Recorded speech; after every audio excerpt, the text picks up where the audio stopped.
Worries. Welcome to the John Clarence Gomez Show, Lauren and Anthony. Hello, thank you for having us. Yeah, it's great to be here. What is Story Surprise? This is my What first is question. Story Surprise? Well, that is Can you a tell very about? Can you tell us about that? good. Okay, well, Story Surprise was created by both of us in lockdown 2020, so when COVID just begun. And it started off as just us having a bit of fun reading some books to our nephews who are in the US and making videos. And then we thought we'd share it with everybody because people seem to get enjoyment out of it. So now Story Surprise is a range of YouTube videos, which include stories, music, craft, and art. It's also a podcast for children 3 to 8 years and a live show. Yeah, and we also release music as well. So Yes. it's grown from something very small to something quite big now. Yeah. Yes. Uh, can you tell me about the YouTube channel? How many subscribers and viewers? Do you have a YouTube channel called Story Surprise? Do you have that? How many subscribers and viewers? Well, yeah, we've got a YouTube channel. It's called Story Surprise, and it's got all our videos and music and art and craft videos up there as well. It's got about over 1,500 subscribers now, and it's only about a year old. So it's nice that so many people have been subscribing, and every single day we get new subscribers coming and watching our videos, which is very exciting for us. Yeah. How how many viewers do you attract? Is there a viewer that is an adult, or most of viewers have parents or have a child? Parents Yeah. with a child. Definitely the videos and all of the content that we create is aimed at children. About 3 to 8 years is the kind of our target age audience.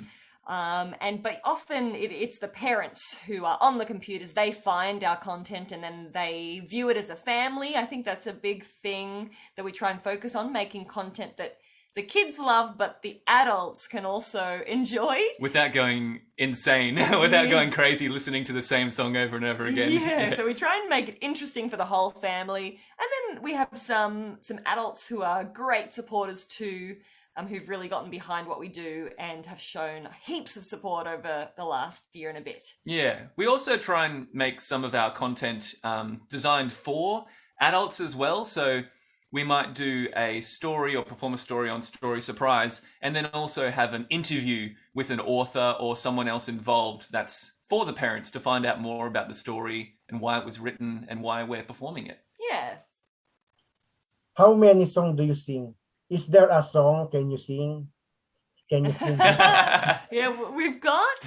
So we Yeah. wrote quite a lot of songs during COVID lockdown in Australia last year. So we were writing them and we were putting them on YouTube, but you weren't allowed to leave your house. And that is the case now, actually, in Australia. But so we've recorded 3 songs professionally and they're on Spotify. And then there's about 10 or 12 that are on YouTube. Yeah, we're just waiting to be able to leave lockdown and get into a recording studio And do some more. But and put some more down, really. one of our favorite ones is called Germs. And it's a song that we wrote about good hand hygiene and hand washing habits for kids. Do you want to sing it, Anthony? Yeah, okay. Yes, let's sing. Let's sing. All right, Okay. you do the melody, I'll do the little backing Okay. thing. All right. 5, 6, 7, 8. Germs. Doo doo. Gotta wash them away. Dum ba doo doo. Germs. Doo doo. You're not invited to stay. Dum ba doo doo. Germs. Doo doo. Gotta wash them away. Gotta wash those germs away. Germs. Doo doo. You're not invited to stay. Germs. That's a little bit of germs. We wrote that song because of what's happening at the moment with COVID and things, but also we designed the chorus to go for exactly 20 seconds, which is the amount of time you're supposed to wash your hands for and scrub away at your hands.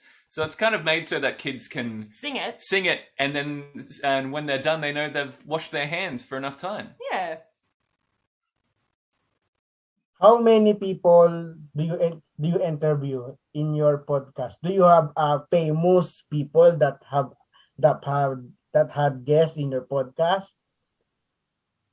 Good question. So, in the first season of our podcast, it was just Anthony and I, and we were recording it from home in lockdown. And then with our second season, we've got a huge focus on inclusion and diversity and telling impactful stories for kids. So a lot of the authors that we've worked with across season 1 and 2 are really amazing authors, especially here in Australia. In season 2, which we've just recently launched, we've used books by Australian authors called Hazel Edwards and Scott Stewart. So, for example, both of those authors are some of the best, most well-loved authors that we have here in Australia. So that's pretty exciting to be able to tell their stories and bring their books to life. But often some of the guests that we're trying to feature as storytellers, they're not necessarily famous. They so far have had a performance background and been up on stage and on screen, but they have really important stories to tell, which is our big focus, is to give people who have important stories to share a platform. So we would love to have some famous guests as well, and I'm sure we will at some point, but we love to use our platform to give other people a platform to share some really important information. Yeah.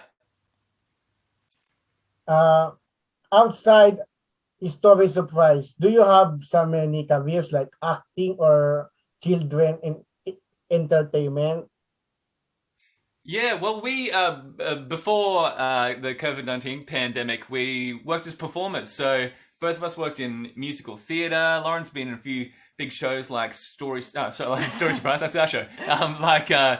Singing in the Rain and Sweeney Todd, and she also works on Paw Patrol and has worked on Paw Patrol all over the world. I've done some other stuff, not as cool as Lauren. So I've done some shows and musical theatre and plays and things. Yeah, Anthony is, do you know Scoby Doo? Yes, I know. It's Scoby Doo. Yeah, Anthony is Shaggy from the live stage. Yes. So that's fun to do. So, yeah, I suppose we created Story Surprise because live theatre has had to come to a stop for a while. So we started creating our own content rather than performing in other people's content. Yeah, hopefully the live theatre scene will come back very soon in Australia, but we've been able to kind of use everything we've learned from our careers as performers to build Story Surprise and to give ourselves and some of our performing friends a way of being creative still, by being in our music videos or writing music with us, coming up with ideas. Yeah, that's what it's all about. Is Paw Patrol and Scoby Doo did tour many countries like Asia, Europe? Yeah, so the Scooby Doo live show that Anthony did, that's been in America, in Abu Dhabi, in Australia, in New Zealand. Paw Patrol live that I've done, I've been to 10 different countries doing that show. So let's see if I can remember them. Australia, New Zealand, China. It's done the Philippines actually, which is very cool. France, Germany, Indonesia. Well, where else? Hungary. Wow, Hungary. Wow. Yeah, lots of places.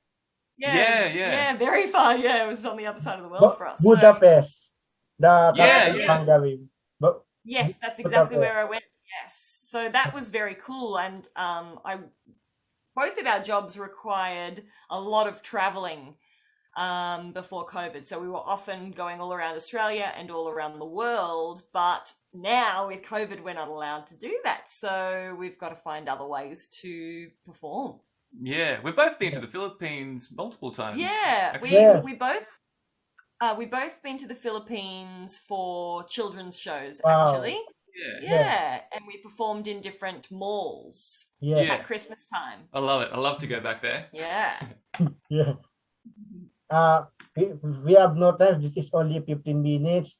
Here is the last question. Can you give an advice to many people who want to create a children's show like Story Surprise? Can you give an advice? Yeah, that's a good one. I think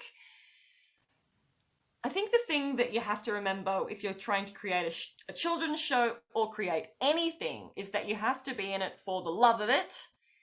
Especially in this technological age, people can get really caught up in worrying about the algorithms and the views that you get, which are important to some extent. But even if you have a small audience, as long as you're making a big impact and you love what you're doing, that's what really matters. And you shouldn't let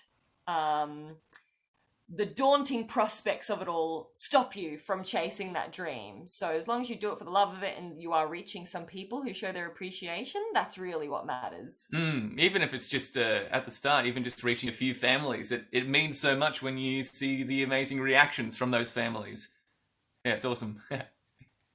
Thank you for guesting to my podcast, and we need to say goodbye. Thank you so much for having us. Yes, Thank you. bye. Goodbye. Goodbye. Bye. Bye. See you. See you. Bye.